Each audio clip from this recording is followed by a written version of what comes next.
We do have a very interesting show for you today, and we're going to start it right away by meeting a brand new guest here on According to the Record, a brand new sponsor of our program. And I've been excited about meeting this gentleman for some time now, and very happy to introduce you to Dr. Soni. And Dr. Soni is the fella who has an office here in Lawrence that we have been talking about on our radio programs during the week for the radio stations. And I'll say just simply good morning to you, sir. Very happy to welcome you to our radio show today. Well, thank you so much, Hank. A long-time listener. I'm so happy finally to be talking to you in person this morning. I know you're a very busy guy, and when you said that the other day when we were going to have you on, things had gotten very busy in your office there. I know clients, your people that you're taking care of and helping with their lives at this point in time. They're more important than talking to folks on the radio, and that is something that our listeners probably appreciate just like I do. That's good when they take first place. Well, thank you, Hank. Well, let's find out about Dr. Soni. You are in the business of psychiatry, and your business, Interpersonal Psychiatry. Tell us about yourself, sir. Yeah, so I will tell you, Hank. So this is a second career for me. I used to be an engineer. So I was an environmental engineer. I worked for the EPA in the great state of Illinois. And late in my life, then I started experiencing a lot of mental health problems in my late 30s, early 40s. And it was the first time, like many folks in that age group, I had not experienced any mental health problem my entire life. When I started experiencing, my wife took me to see a psychiatrist, and I didn't even know what psychiatrists did or why I needed to even go see one. And then when I started seeing her name was Dr. Parks, and meeting her was literally a life-changing experience for me. Because up until then, I was coasting along in my life. You know, you have a script written for you. You go to school, you go to college, you go to graduate school, you get a job, you buy a house, you get a mortgage, you have a lawnmower, you have a garden, you have a kid, and you're living life happily, and you're zooming along. And then one day it kind of hits you with this depression, and I'm thinking, my goodness, I'm not lacking anything in my life. It seems reasonably successful life. I have a house in the suburb of Chicago. We get along okay with my wife, my family, everybody's doing well. And I just couldn't shake that depression. And when I went and saw Dr. Parks, she started treating me and helping me. And first time in my life, I started doing all this self-inspection, retrospection, looking inside. It's like, there's got to be more to life, Hank, and then just go to work every morning and pay bills and come home and go to sleep and do it all over next day. And the depression just would not get better no matter what I did. Dr. Parks then was very instrumental. It took me 4 or 5 years with her in her treatment, and she's able to put me back together. And at this time I'm almost 40 now. And at that time I'm almost 40, and it feels fairly old. Now that I'm 57, I look back and I was like, oh, I was just a young guy. I didn't know anything. But at that time, I needed to do something, and when I saw how Dr. Parks, she was able to change my life and make it better, I said, you know what I want to do, Dr. Parks? One day she asked me, what do you want to do? I said, well, I want to go to medical school, and I want to be just like you.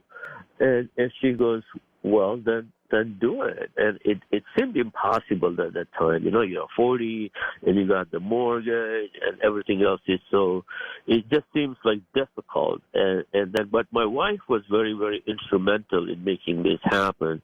So I was able to quit my job, go back to school. I had to do 2 years of pre-med, then go to medical school for 4 years. And then the luck would have it that after I graduated, I got the residency right here in the UMKC program at the Kansas City. And that's what brought me to from Chicago to Kansas City area. And I just fell in love with the Kansas lifestyle. And when I had the opportunity to come to Lawrence, the one time I visited with my son, and I was like, this is the town I want to spend the rest of my life.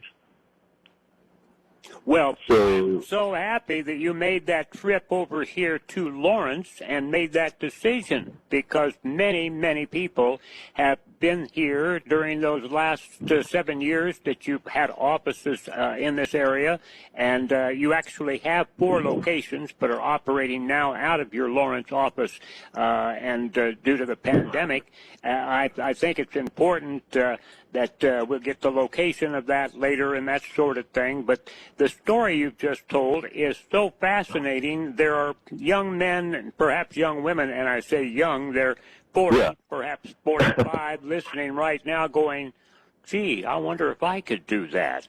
I don't want to be this person. I thought I did. It's been fine for 20 years or 15 years, but now I want something new. And it doesn't have to be psychiatry. It wouldn't have to be something you have to go back to school for I think you said 6 years approximately that you had time back to school?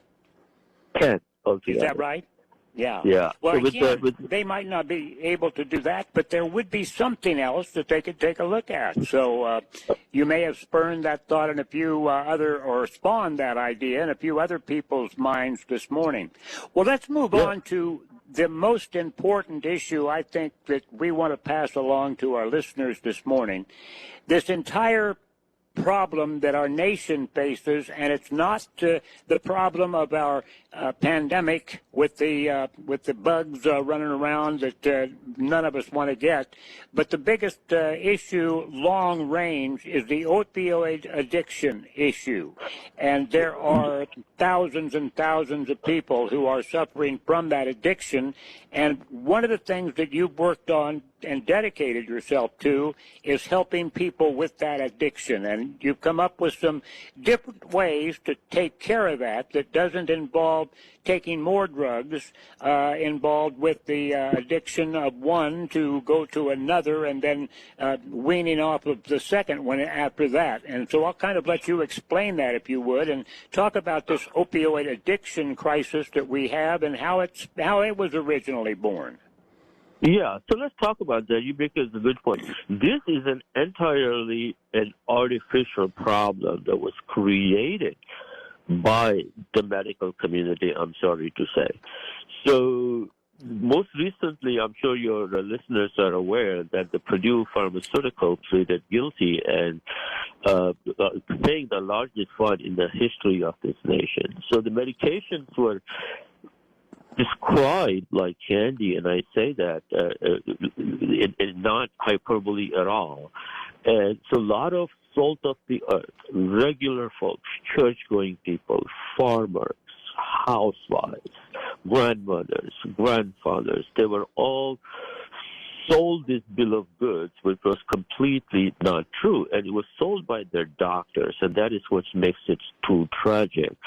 That this is not the people going out there seeking some sort of trying to get jollies in the middle of the night or something. These were legitimate patients suffering from legitimate pain. They went to their doctors, what you are supposed to do, go see your doctors if you have a trouble, and then they give you this, not knowing whether themselves that didn't know or what, but we ended up creating this entire class of regular, everyday Kansans. They lived life by the rules their entire life. Then they find themselves being addicted to this medication. So every time they try to get off of it, they come up with withdrawals, they come up with more pain, so they have no choice but to go back on it. And the very doctors that prescribed them kept prescribing it even more. And that's how we ended up with this crisis that didn't have to be in the first place. And now we have all these people that are suddenly being cut off from these medications that they were legitimately prescribed over the years, and now they are cut off because the doctors are afraid. They are creating addicts. But these are not addicts, Hank. These are everyday people. These are the people that they get up, go to work, they go to church on Sunday, they raise children, they grade their grandchildren, and they are the innocent victim here. They got pulled into this crisis. You have a different way of working at that addiction and helping people get that situation under control and out of the opioid pathway. Yes, tell us about that just a little bit. Yeah, so this is what I'm so excited about. So I combine these two things that I just told you about. One is to tell my own story. So when I ask, when somebody comes and says, well, I want to kick this and I don't ever want to take it again, it's like, yes, we will come to all that. But tell me, what you want your life to look like? And they look at me and say, what are you talking about? I came here for the opiate. And it's like, yeah, opiate is a part of the problem, but it's not the entire problem. Often there is this discontent, unhappiness that kind of lingers below the surface. Like you said, you don't like your life the way it has turned out. Maybe you wanted to be a football star, but then you were injured, and then you end up getting a job, and your dreams are kind of kept in the back burner, and they never materialize. And all that pain, all that angst, all that discontent we carry with our lives, and we carry within us everywhere we go. Although we are making a living, but we are not truly living. That is a beautiful way of saying it. That really is for those who are in this situation, Yeah, so we go to work, we pay the bills, and then when you come home, there is that little emptiness inside. And we sit, and that's what I try to address the problem. So yes, we will give you this medication and we will gently taper it down. So what I ask people is to think about, like you were talking about the weather. When you're coming in from 75 and it goes to 55, you are going to experience that little cool. But then going backward, when you go from minus 30 and we are warming up in March and April, a 30-degree weather or a 40-degree weather feels really warm. So it depends on where we are coming from. So that's the concept that I use. The brain has a wonderful way of healing itself. And what we say to them, let's get you off of this medicine, and we will start you on this different one that's not going to cause the craving, that's not going to cause the withdrawal. And each day you're going to take this, but every month you are going to taper down so gently. It's like going from 75-day weather to 73-degree weather to 72 to 71 degrees to 69 degrees, and each day you don't experience that sudden cold if you go into 50-day weather. Well, that is a great description, Dr. Soni.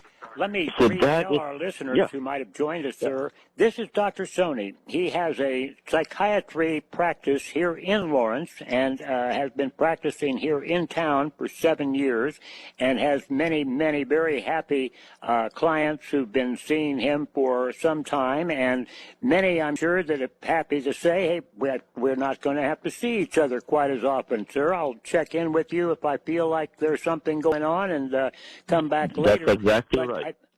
I think it's important for people that may have this issue, or perhaps they've been struggling with something else, and we all struggle And in this time of the pandemic, the crisis, as we've labeled it, and continue to talk about the crisis in our lives, I think we all have a little bit of angst every day when we wake up, especially if you're 74 years old like I am.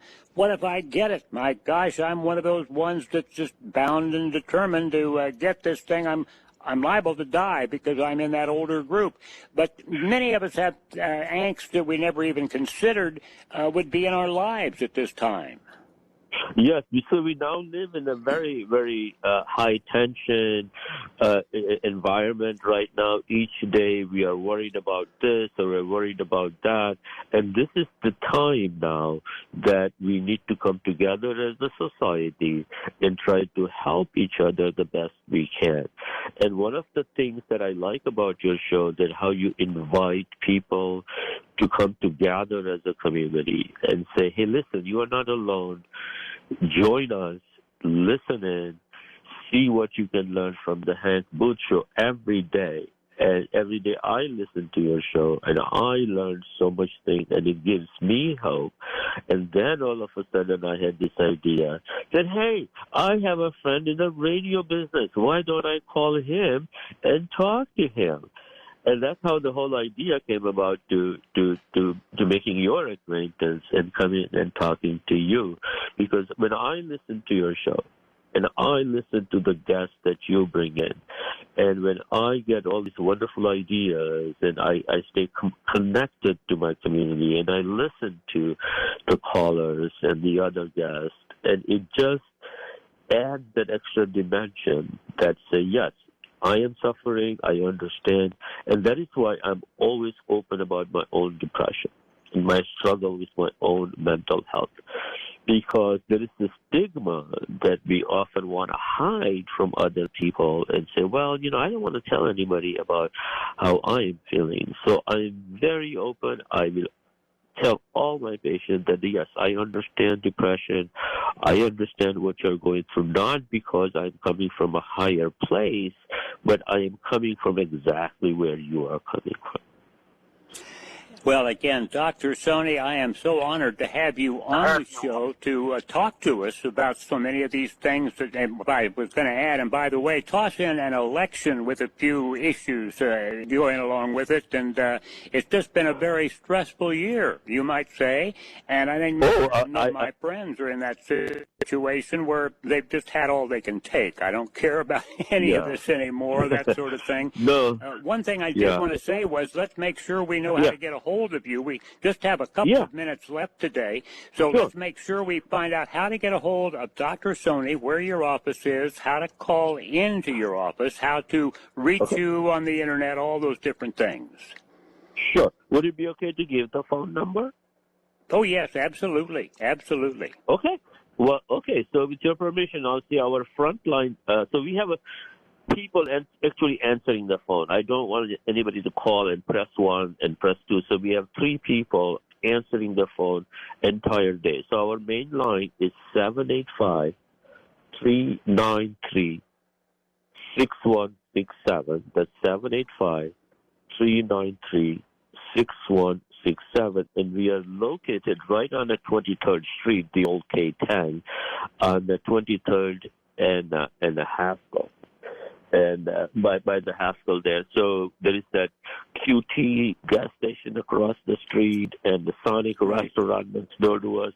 That's our main office. And we are now offering video hours only right now because I'm diabetic, so I'm also at high risk, Hank. So I want to minimize the exposure to our patients. So we are doing everything possible to provide the care that the community needs, but minimizing the risk. So we will do the video session, and most people I can get them in within the same week that they call. I enjoy my work. Yeah, because I enjoy my work. I'll stay till 6 or 7 p.m. if I have to, but I want to make sure everybody that needs to be seen gets seen as soon as that I can. Dr. Soni, thank you so much for your call today. Folks have the basics. We'll be talking to you again soon for more information and more thoughts about this work you do. We appreciate your call today so much. It's been a great opportunity to talk to you. We'll talk again soon. Thank you. Thank you, Hank. I can't wait. This is KLWN. Depend on it.